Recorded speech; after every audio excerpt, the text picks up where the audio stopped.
Olá, no vídeo de hoje a gente vai falar sobre um assunto importante para a recuperação das drogas, mas não só para isso, para a vida toda. Muitas pessoas têm sofrido, têm aumentado seu sofrimento por desconhecer essa metodologia ou essa prática. Trata-se do poder do observador. O que será o poder do observador? Tudo começou com uma ideia bastante científica relacionada à física quântica, que tem a ver com os pensamentos. Aqui eu vou resumir bem isso, e não vai ser uma explicação científica, mas bem direta ao ponto, porque é isso que importa para nós, principalmente para as pessoas que estão se dedicando a quererem se recuperar do uso das drogas ou de qualquer outro tipo de problema. Isso serve para tudo, tá? Incluso em tudo. A gente precisa saber mais disso. Quanto antes a gente se atentar a descobrir o valor disso, desse conhecimento, é algo que vai facilitar para a gente em todas as áreas. Talvez as religiões, as escolas, enfim, não tenha interesse de ensinar isso às pessoas, porque o poder do observador faz com que as pessoas assumam a responsabilidade de suas vidas em todas as áreas. E a partir daí não é necessário nenhum intermediário ou tomar uma atitude de vítima com relação a nada, porque a gente deixa de ser um ator coadjuvante e passa a ser o ator principal das nossas vidas. E isso nem todas as pessoas, aliás, nem todas as instituições ou governos têm interesse em que as pessoas assumam esse poder principal de direcionar as suas vidas, seja para onde for. No nosso caso, no caso da recuperação das drogas, isso é importantíssimo. Não é que uma substância externa seja capaz de direcionar a destruição ou o caos nas nossas vidas. Trabalhar com isso é importantíssimo e é isso que a gente vai aprender nesse vídeo. Uma das coisas principais é separar essas questões todas. A gente tem um conhecimento de que o cérebro e a mente são coisas parecidas ou coisas iguais. Quando a gente fala em cérebro, a gente pensa no órgão do corpo humano e tudo mais. E quando a gente fala de mente, é algo além do cérebro. Ou seja, é como se todas as informações que nós precisamos estivessem em nuvem e nós vamos lá e acessamos. É como se a mente, o cérebro fosse o hardware, o computador, né? E os programas instalados nesse computador fosse a mente. É assim que a gente funciona e é assim que a gente tem essa ideia. O mais importante disso é saber que existe um componente além disso. E esse é o poder do observador. Ou seja, nós somos os únicos, a única espécie capaz, quer dizer, conhecida, deve ter outra, sei lá, mas enfim, o ser humano é o único que consegue observar o que ele está pensando. Quando nós paramos e analisamos os nossos pensamentos, ficamos olhando o nosso pensamento, nós estamos exercendo o poder do observador. A mente, ela não para, né?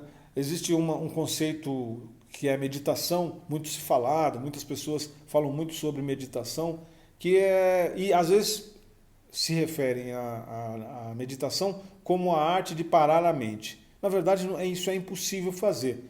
O que nós podemos fazer é observar a mente.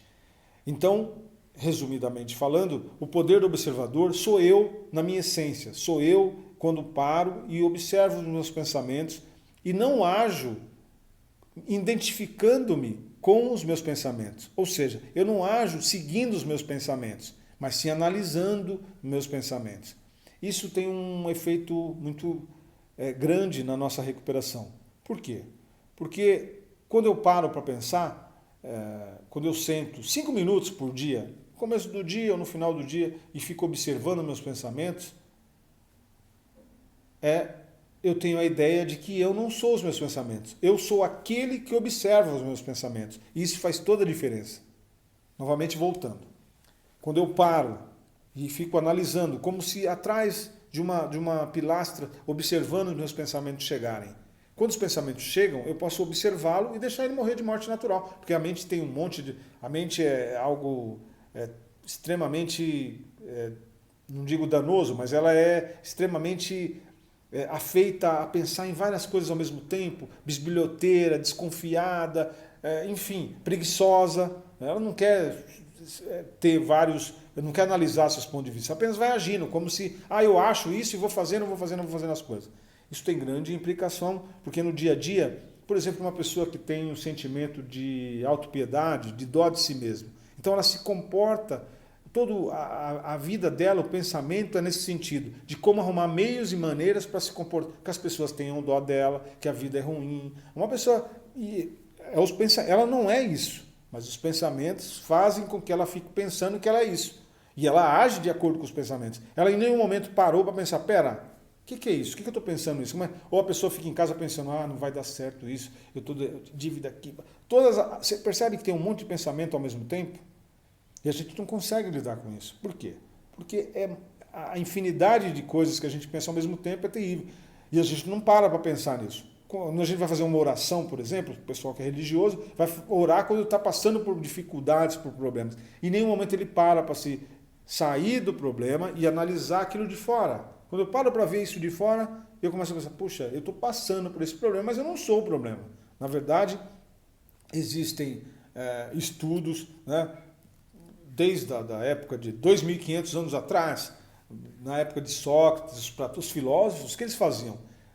A ideia de conhecer-se a ti mesmo era uma ideia filosófica, mas que tem tudo a ver com o autoconhecimento. Porque o fato de eu me conhecer fazia com que eu não agisse de acordo com os meus aspectos, com os meus instintos animais. Essa é a diferença do animal para o ser humano. Nós, como seres humanos, temos nossa parte instintiva, é claro, mas existe a nossa parte humana, da nossa razão, que nos guia, que pode nos guiar. Né? E quando a gente se identifica muito com aquilo que a gente está pensando, a possibilidade é que a gente sofra as consequências desse desconforto, porque sempre a gente tem uma mente extremamente... os nossos pensamentos têm um viés de negatividade muito grande. O fato de a gente ficar nessa luta e fuga, né? Sempre a gente está lutando com alguma coisa ou está fugindo de algo. Isso, no caso da recuperação, tem um grande problema, porque isso estressa o nosso comportamento e aí, com o estresse, a gente acredita ou pensa, né, que usando drogas talvez possa me aliviar. E, na verdade, não vai acontecer nada disso. Então, essa é a equação. É saber que nós temos um cérebro, nós temos a mente e nós temos poder do observador. Esse é aquele que de fora observa seus pensamentos e vai agindo no dia a dia. Isso não é a todo momento, mas nós temos momentos para ter essa atenção plena. Na era da tecnologia, nós nunca vivemos um momento tão disperso. Nossa sociedade nunca gastou tanto tempo de forma dispersiva. Né? Hoje existe uma infinidade de canais de televisão, programação 24 horas, Facebook, rede social, todas essas coisas fazem com que a gente gaste bastante tempo e nem perceba que a gente está só no aspecto mental, a gente não está se distanciando disso, observando e procurando, não se identificando com aquilo. Né? Todo mundo sabe de tudo, as redes sociais sempre têm opinião a respeito, cada um fica na sua opinião, que se o que não for igual àquilo que as pessoas pensam causa um conflito, né? O que é totalmente contra a natureza. Né? Uma das grandes habilidades e dos ensinamentos que a natureza nos passa é a diversidade. Quanto mais nós sermos diferentes, mais nós estamos sendo nós, mais nós estamos sendo naturais. Né? A ideia de normalidade, de ser igual a todo mundo, não funciona. Essa ideia vai causar mais e mais dano. Por quê? Porque nós não somos iguais. A natureza simplesmente é inexorável nesse sentido, porque ela demonstra as espécies, até na primavera. Nós estamos chegando no inverno. Olha só que interessante. No inverno é época onde os ipês floridos costumam se destacarem. É no inverno que eles florescem. Contrariando toda a primavera? Não, é porque é a época deles. Essa é a diferença, essa é a diversidade da natureza. Se você for ver as espécies, cada uma tem a sua identidade. Até um cachorro não é igual a outro cachorro, sempre tem uma diferença. E por que nós seríamos iguais? Claro que isso não iria funcionar. Portanto, entender mais isso, entender a nossa diferença, entender que nós somos capacitados com um cérebro, com uma mente que chega a ser quase que um Google, né? Todo mundo pode acessando. Quantas vezes as pessoas não teve uma ideia e outras pessoas do outro lado do mundo tiveram a mesma ideia, né? Existe hoje uma discussão tremenda em várias patentes, sabe, uma discussão de propriedade por essa questão, porque as pessoas tiveram simultaneamente as mesmas ideias, são iguais. O que isso significa isso? As pessoas acessaram a mente naquele momento e produziram aquele tipo de invento, de invenção e tudo mais. Então é importante saber que isso para nós faz toda a diferença e no nosso dia a dia é importante a gente saber gastar tempo, não diria, mas investir tempo no poder do observador. Sentar pela manhã, ao longo do dia, na espera de um consultório, num meio de transporte, seja lá, parar e pensar o que eu estou pensando, né? Isso vai me dar uma habilidade a mais de não sofrer, não me identificar com o sofrimento. De repente eu estou passando por alguma dificuldade, que seja realmente uma dificuldade, mas eu não sou aquilo. É uma questão, aquilo vai passar, né? E do outro lado, se eu ficar vivenciando isso, a questão é que eu vou sofrer mais, vou causar mais sofrimento e não vai adiantar. Nós vamos pensar em fazer vídeos explicativos a respeito desse conhecimento, porque é algo essencial, que as pessoas devem todo dia pensarem sobre isso, né?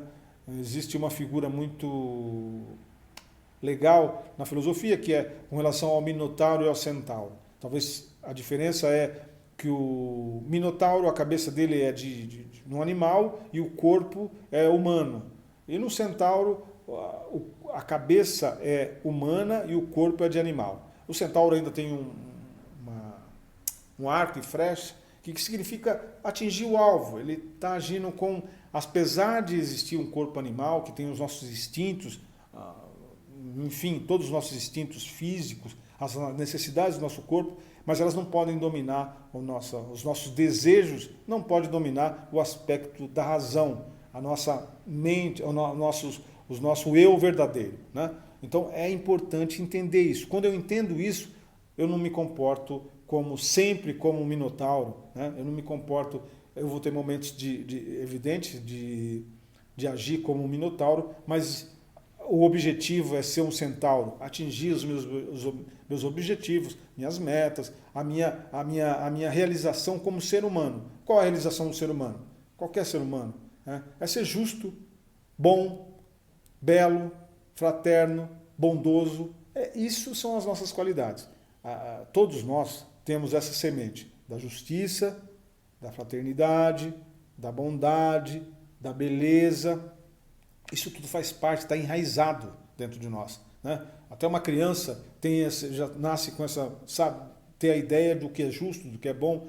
Isso não quer dizer que nós, todo momento, exercemos as nossas potencialidades na sua inteireza. Em alguns momentos a gente erra o alvo, não tenha dúvida disso. Mas o nosso objetivo, as nossas dificuldades e todos os problemas que são apresentados para nós, eles vêm com um objetivo de nos tornarmos pessoas melhores, mais justas, mais boas, admirando a beleza. Você não vê um cachorro olhando para o sol e falando, olha que pôr do sol lindo, olha que mar lindo. Não, isso é uma característica humana, de justiça, de bondade. E em alguns momentos nós não somos bons, não somos justos. Isso não tem, mas lá dentro de nós existe esse eu observador, esse eu fora da mente, esse eu, né? As pessoas podem tirar tudo de nós, né? Eu atuo como coach, atuo como advogado, tenho casa, não importa, isso tudo pode ser levado. A qualquer momento eu posso perder minha condição de coach ou de advogado, isso as pessoas podem levar, eu posso perder minha casa, posso perder o carro que talvez eu tenha, essas coisas podem ser levadas, mas eu não consigo tirar de ninguém o atributo da justiça. Eu não vou lá e roubo o senso de justiça que as pessoas têm. Eu não roubo a beleza, o fato de ela gostar de olhar para um pôr do sol, para um animal, para uma flor e dizer, não, você não vai mais ter isso. Eu não consigo roubar a bondade, as pessoas de serem boas na sua natureza, né? Isso não dá para roubar. E isso é a nossa essência. Nós somos aquilo que ninguém consegue tirar de nós. Então, esse é o nosso ideal, isso é o que o coach faz. Trabalhar essas mudanças, esse autoconhecimento, de uma forma que ofereça qualidade de vida para as pessoas. Nós vivemos numa época onde as coisas que não são naturais, que são consideradas comuns, como violência, crise, a desesperança, todas essas coisas são tratadas como coisas normais. Na verdade, não são normais. Elas contrariam a nossa natureza humana divina, da onde nós somos originados todos e caminhamos para essa evolução. O sentido da vida, com certeza, é observar esses padrões, modificar essas questões. É isso que eu tinha para falar nesse vídeo de hoje. A gente vai pensar em gravar outros vídeos menores para falar sobre esse assunto da separação entre cérebro, mente e eu, o poder do observador. Essa é a tendência de cada vez mais habilitar as pessoas para não só se recuperarem das drogas, mas os familiares, todo mundo entender esse mecanismo, essa equação da vida e com isso proporcionar vida melhor para todo mundo. Forte abraço, até o próximo vídeo.